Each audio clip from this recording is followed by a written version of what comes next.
Welcome back. આગળ વાત કરીએ સમાચારની તો રાજકોટના સાંઢિયા પુલ પાસે રોડ સેફટી સાઇન બોર્ડમાં તંત્રની એક બહુ મોટી બેદરકારી સામે આવી ગઈ છે, જેમાં પુલ પહેલા લાગેલા સાઇન બોર્ડમાં દિશાઓ જ બદલી નાખવામાં આવી હતી। તો આ બોર્ડમાં ખોટી રીતે ડાબી બાજુ રેલવે સ્ટેશન અને જમણી બાજુ બસ સ્ટેશન તથા ત્રિકોણ બાગ દર્શાવવામાં આવ્યા હતા।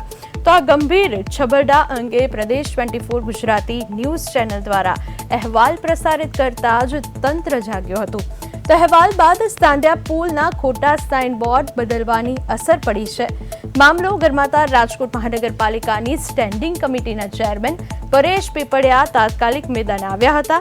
તેમણે સ્વીકાર્યું હતું કે આ બોર્ડના કારણે વાહન ચાલકોમાં મોટી ગેરસમજ ઊભી થઈ છે, જેથી તેમણે એન્જિનિયરોને આ મામલે તપાસના આદેશ આપી દીધા છે।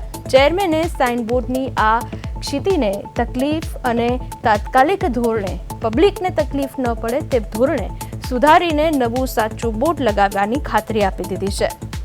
તો રાજકોટથી સમાચાર। સાંઢિયા પુલ પાસે સાઇન બોર્ડમાં દિશાઓ બદલાઈ। પ્રદેશ 24 ગુજરાતી ચેનલના અહેવાલની અસર। ખોટા બોર્ડથી વાહન ચાલકો અટવાતા હતા। સ્ટેન્ડિંગ કમિટી ચેરમેન એન્જિનિયરોને આપી દીધા છે હવે આદેશ। તો બોર્ડ તાત્કાલિક બદલાશે।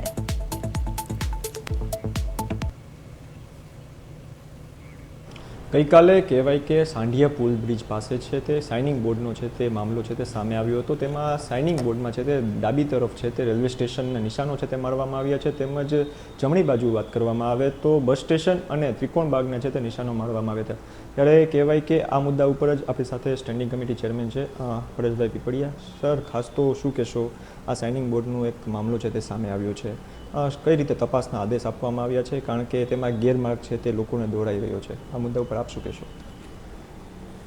આપે જેમ કહ્યું તેમ જામનગરથી આવતા યાત્રિકો માટે જે સાંઢિયા બ્રિજની પહેલાં સાઇનબોર્ડ મૂક્યું છે તેમાં અમુક પ્રકારની ક્ષતિઓ રહી ગઈ છે, જેથી કરીને મુસાફરોને કન્ફ્યુઝન થઈ શકે તેવું છે। આપના માધ્યમથી મારા ધ્યાન પર આવ્યું છે। અધિકારીઓને સ્થળ ઉપર જઈને વિઝિટ કરવા અને એમાં કંઈ પણ ક્ષતિ હોય તો વહેલી તકે સુધારવા સૂચના આપી દેવાય છે। ખાસ તો કહેવાય કે રાજકોટનો જે મુખ્ય માર્ગ છે, એન્ટર થતાં તરત જ સાંઢિયો પુલ આવે, તેમાં જ આવી ગેરમાર્ગ કહેવામાં આવે તો જે સાંઢિયા પુલથી બસ સ્ટેશન માત્ર 3.5 કિલોમીટરનું જ અંતર છે, પરંતુ કહેવાય કે શીતલ પાર્ક જેવું લોકો થઈને જાય તો 9 કિલોમીટરનું અંતર થઈ જાય છે। એક તરફ પીએમ મોદી છે તે કહી રહ્યા છે કે ઇંધણનો બચાવ કરો, અને બીજી તરફ લોકોનો પણ ક્યાંક ને ક્યાંક સમય છે તે પણ વેડફાઈ રહ્યો છે। તો આ ઉપર હવે કઈ રીતે પગલાં લેવામાં આવશે અને કેટલા દિવસોમાં આ કામ થઈ જશે? મેં આપને કહ્યું તેમ અધિકારીઓને આ બાબતની સૂચના આપી દીધી છે। વહેલી તકે તેમાં સુધારા થઈ જાય, જેથી કરીને બહારગામથી આવતા યાત્રિકોને કોઈ પણ જાતની મુશ્કેલી ના પડે। અને આપે જેમ કહ્યું એમ કે લોકોને 9 કિલોમીટરનો જે રન કાપવો પડે એ ન કાપવો પડે, સહેલાઈથી તેમને ડેસ્ટિનેશન ઉપર પહોંચી શકે તે માટે વહેલી તકે આ કામગીરી કરવામાં આવશે। સર, ખાસ તો સિટી એન્જિનિયર ઇન્સ્પેક્શન કરતા હોય છે, ત્યારે આ સિટી શા માટે ધ્યાનમાં ન આવી અને હવે કેવા પગલાં લેવામાં આવશે જો કોઈની ભૂલ હશે તો? કારણ કે આ ટેકનિકલ ભૂલ છે, કોન્ટ્રાક્ટરની પણ ભૂલ હોઈ શકે, છાપાવાળાની પણ ભૂલ હોઈ શકે, અથવા તો સિટી એન્જિનિયરની પણ ભૂલ હોઈ શકે, તો હવે કઈ રીતે પગલાં લેવામાં આવશે કોઈ અધિકારી સમક્ષ?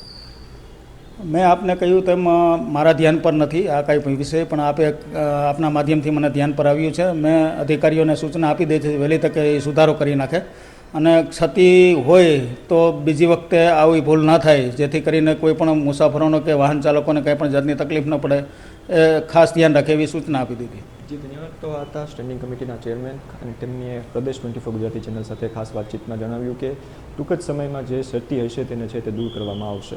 ધનંજય સોનેચા, પ્રદેશ 24 ગુજરાતી, રાજકોટ।